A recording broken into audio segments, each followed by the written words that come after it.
গভীর রাতে গৃহস্থের ঘরের দেওয়াল ভেঙে ঢুকে গেল একটি পণ্যবাহী গাড়ি। অল্পের জন্য প্রাণে বাঁচল স্কুল ছাত্রী।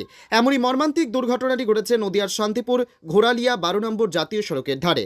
স্থানীয় সূত্রে খবর, জাতীয় সড়কের পাশে রয়েছে একাধিক গৃহস্থ বাড়ি। ঠিক তেমনই মঙ্গলবার রাত 12:30 নাগাদ একাদশ শ্রেণীর ছাত্রী বিছানায় বসে পড়াশোনা করছিল। হঠাৎই বিকট শব্দ। স্কুল ছাত্রী মিঠু দাস পেছন ফিরতেই দেখে তার বিছানার পাশে রয়েছে দানবাক্কার একটি গাড়ি।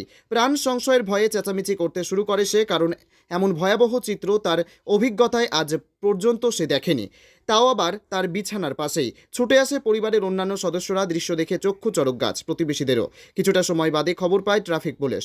এছাড়াও শান্তিপুর থানার পুলিশকে খবর দেওয়া হয়। ঘটনাস্থলে উভয় পক্ষের কর্মীরা এসে পরিস্থিতি সামাল দেওয়ার চেষ্টা করে। তবে পণ্যবাহী গাড়িটির চালক ঘটনাস্থল ছেড়ে পালিয়ে যায়। কাঁচালঙ্কা বোঝাই গাড়িটি আর নিয়ন্ত্রণ হারিয়ে 12 নম্বর জাতীয় সড়কে ওভারটেক করে ওই গৃহস্থ বাড়িতে ঢুকে পড়ে।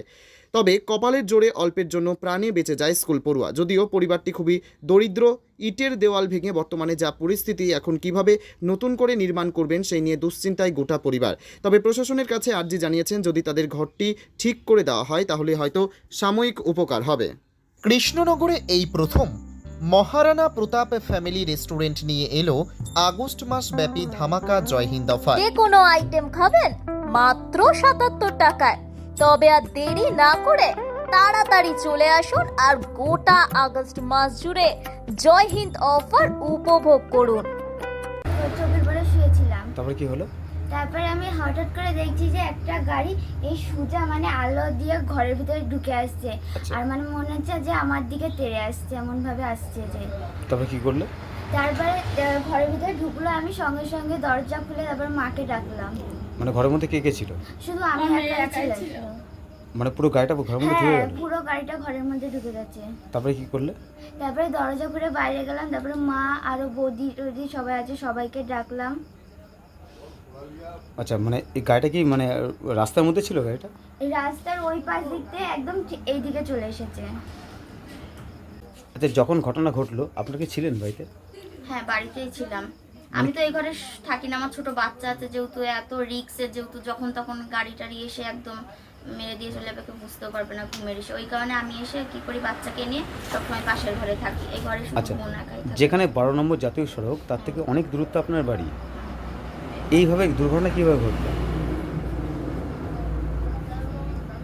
মানে এমন পরিস্থিতিতে ঘরটা টার্নিং এরকম ছিল না। আগে তো অনেকটা রাস্তা গ্যাপ করে বাড়িটা ছিল, কিন্তু এই রাস্তাটা চওড়া হওয়ার কারণে, এই ফ্লাইওভারটা হওয়ার কারণে রাস্তাটা একদম ঘরের পাশে হয়ে গেছে, যার কারণবশত এখন গাড়ি ঘোড়া এসে যখন তখন মানে অ্যাক্সিডেন্ট হচ্ছে। মানে মানে হুটহাট করে যখন তখন গাড়ি এসে মানে ঘরের ভিতর ঢুকে যাবে, এমন পরিস্থিতি। যেটা দেখা যাচ্ছে আপনার সম্পূর্ণ কিন্তু পাকা দেওয়াল, সেটা হচ্ছে ভেঙে একদম কিন্তু ঘরের মধ্যে ঢুকে গেছে। ঘরের মধ্যে কে ছিল? ঘরের ভিতর বোন ছিল। আচ্ছা, আর কে ছিল? আর কেউ ছিল না। আর বাবা মা। এখন কি পরিস্থিতি আপনার? এখন তো প্রচন্ড ভয় রয়েছে। এই যদি ঘরে বাইসেন্স যদি ওর কিছু হয়ে যেত, এটাই সব থেকে বড় একটা ব্যাপার। যেটা দেখা যাচ্ছে একদম গাড়িটা কিন্তু ঘরের মধ্যে আপনার ঢুকে গেছে। হ্যাঁ, কি বলবেন? মানে এমন পরিস্থিতি কিছু বলার নেই। ভয়ে এখন হাত পা কাঁপছে যে যদি কিছু বাইসেন্স হয়ে যেত কি হতো না হতো। কি চাইছেন আপনারা? কি চাইছেন? যাতে এই ঘরদোর ঠিকঠাক করা যায়, আবার নতুন করে ভালোভাবে করা, যাতে যেভাবে সরকারি গাড়ির দুর্ঘটনা ঘটেছে সেভাবে তো কখনো তো প্রাণহানি ঘটতে পারত।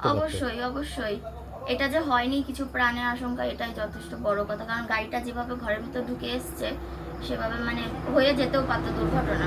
এই এলাকায় কি এরকম দুর্ঘটনা আগে ঘটেছে না এই প্রথম? এই প্রথম এদিকে হয়েছে। অ্যাক্সিডেন্ট হয় কিন্তু এরকম ঘরের ভিতরে ঢুকে আসে এরকম কখনো হয় না। বাড়ির মধ্যে ঢুকে যাওয়াই প্রথম? এই বাড়ির মধ্যে, হ্যাঁ, এই প্রথম। অ্যাক্সিডেন্ট হয়ে যায় রাস্তাঘাটে, অনেক রকম অ্যাক্সিডেন্ট হয়, কিন্তু আমাদের বাড়িতেই প্রথম যে গাড়ি একদম ঘরের ভিতরে। এলাকায় কি প্রথম অ্যাক্সিডেন্ট হলো না আগে?